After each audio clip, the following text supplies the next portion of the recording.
Last week, I told you to buy Chris Olave, Courtland Sutton, Isaiah Pacheco, and Ramondre Stevenson. This week, I have 6 players you can buy that will help you improve your team as soon as this week. Let's start with Alvin Kamara. He's been underperforming. It's not what we're used to. He's not the same guy. I do think he's fallen off a bit. He's also not in the best offensive environment. However, I do think with Kendra Miller out for the season, Kamara is going to play a huge role the rest of the way. Over the previous 3 weeks, from weeks 4 to 6, Kamara accounted for only 41% of the rushing attempts. However, he maintained a 20% target share. From weeks 1 to 3, he handled 69% of the team's rushing attempts, but only had a 9% target share. I think from here on out, that rushing share is going to be closer to the 70% mark, while his target share is somewhere in the middle, closer to the 14 to 15% mark. That would make most running backs RB1s. Now, in Kamara's case, where he's at in his career and the offense that he's on, probably more of an RB2, but a lot more solid of an RB2 than he was before. He was barely that. And no, I don't think Devin Neal takes Miller's role. And I think the reason why Miller was encroaching on Kamara's rushing work is because he's a good running back when healthy. He simply always looked good when he's given opportunity. I'm not sure Neal is there just yet. I know a lot of people are Devin Neal fans, but he simply wasn't an efficient player in college. So I do think this turns into a mostly Kamara backfield moving forward. This week, he gets a Tampa defense, giving up the 5th most receptions and the most receiving yards to running backs. I'd imagine they want to take advantage of that. A few sample trades here if you're hurting at running back. DK Metcalf for one, perfectly fine doing that if you need a running back. I'd also take advantage of Devontae Smith's big week. Both of these wide receivers, pretty volatile. You might rather want someone who can provide you a safer floor every week at a position that might be a bigger need for you. Let's talk Jaylen Warren. I really want as much Jaylen Warren as possible. He's coming off a pretty good Thursday night game where he basically took over the entire backfield once again. In week 3, that was kind of his takeover week. 78% of snaps, 81% of the rushing attempts, and 60% route participation. And then when he returned to action in week 6, it was a bit of a shared backfield where he was the 1A, but then in week 7, on a short week too, he got all the work. 84% of the rushing attempts, back to 67% snap share. He was targeted on 24% of his routes. He's back to a high-end RB2 at this point. And while he had a good game, 158 total yards, 19.8 fantasy points, he didn't score a touchdown. And if he did, that would have really been the ceiling. So I don't think he's at his ceiling. I don't think this game was his ceiling. And I think he has more in him. So I'm buying high, I guess. But it looks pretty clear that Arthur Smith and Mike Tomlin want Warren clearly in the driver's seat of this backfield. And for good reason. He is first among 37 qualifying running backs in missed tackle rate. He's 5th in after contact rate. And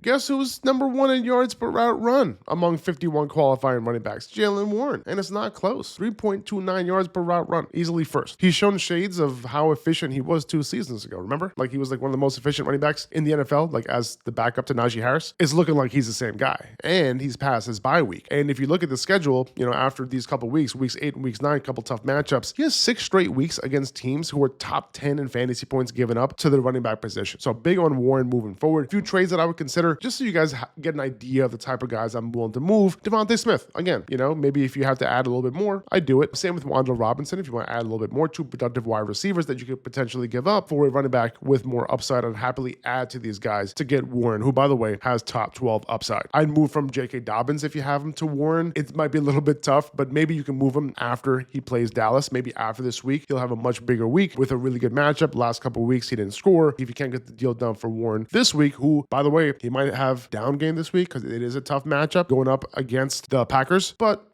because Warren has a higher floor, I think I'm happy doing this trade even now. If you have to add on to Dobbins, it is what it is. But I think Dobbins is somewhat touchdown dependent, given he's not involved in the passing game at all, which is honestly a little surprising to me in a Sean Payton offense, but it is what it is. So let's move to Chase Brown. With the Bengals offense showing signs of life, and I figured out the term, by the way, a rising tide lifts all boats. Tried to figure that out last week. I couldn't do it. I think that's the case with Chase Brown, and we saw a glimpse of that last week, right? A lot of defensive attention, rightfully so, on Jamar Chase and T. Higgins, and as a result, Brown had his best game of the year. He hit 100 yards on the ground, which is crazy for Chase Brown. The Bengals get the Jets and the Browns at home. 2 games where Brown can get some volume, also have some chances in scoring position. So, I think a lot of the things that we were hoping we'd have all along might be here now. We'll have a chance to salvage some of that the rest of the way. I think fantasy managers have been trying to get rid of Brown all year long, so I would suspect that he'd be relatively easy to attain at this point before he has a bigger fantasy day, right? A few guys I'd be willing to give up for Chase Brown. Ted McMillan, listen, I don't want to trade Tepper-Millen away. But if I really, really needed a running back, and Tepper-Millen hasn't necessarily,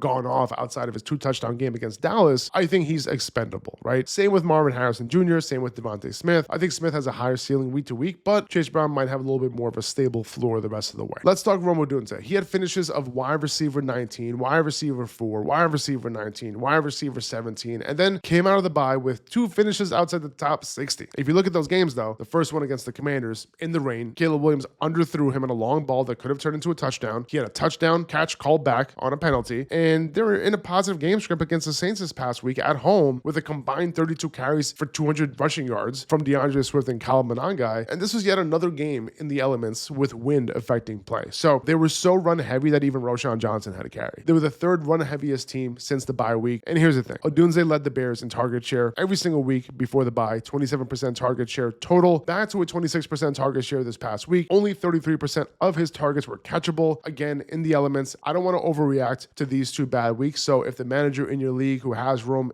is butthurt over these 2 performances, I would swoop in and try to make a move. Let's talk Zay Flowers. Similar to Derrick Henry last week, with Lamar Jackson back, I'd want to get as many pieces of this offense as I can. Rising tide lifts all boats, right? You guys will have to suffer the rest of the season as I continue to use that term in every single video, and you'll be sick of it by the time we're done here. But it's true. Lamar is back. Derrick Henry gets a huge boost. Zay Flowers as well. 50% and 37% target shares in week 1 and week 2. I want that, right? He's at 30% for the season. Only 6 wide receivers have a higher target share than Zay Flowers this year, and all of them are top 15 wide receivers so far. So he's at wide receiver 24 right now. Something's got to give. If you want to do some 2-for-1s, maybe a Romeo Doubs plus a Wan'Dale Robinson, or a Marvin Harrison Jr. plus a Jordan Mason, a couple of examples, so you can kind of work from there, kind of give you an idea of guys who are similar in value. Let's talk about a cheap buy, Khalil Shakir. Not only do I think the Ravens turned it around, but I would also bet on Josh Allen and the Bills offense to turn it around as well, coming off their bye. And outside of Josh Allen and James Cook, I think Khalil Shakir is also going to be part of that turnaround. Through the first 5 weeks of the season, Shakir was a top 36 wide receiver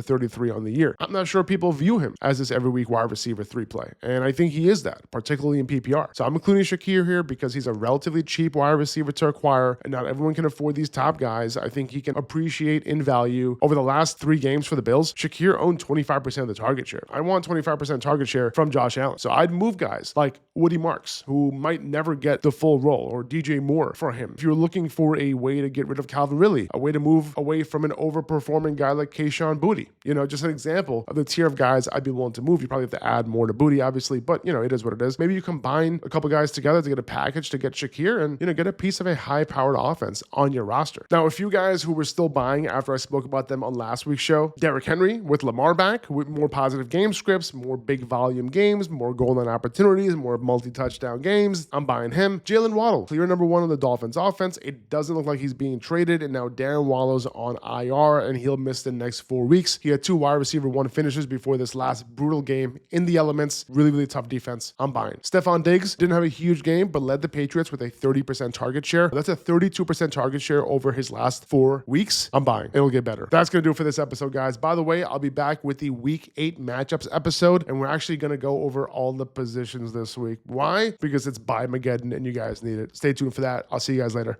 Peace.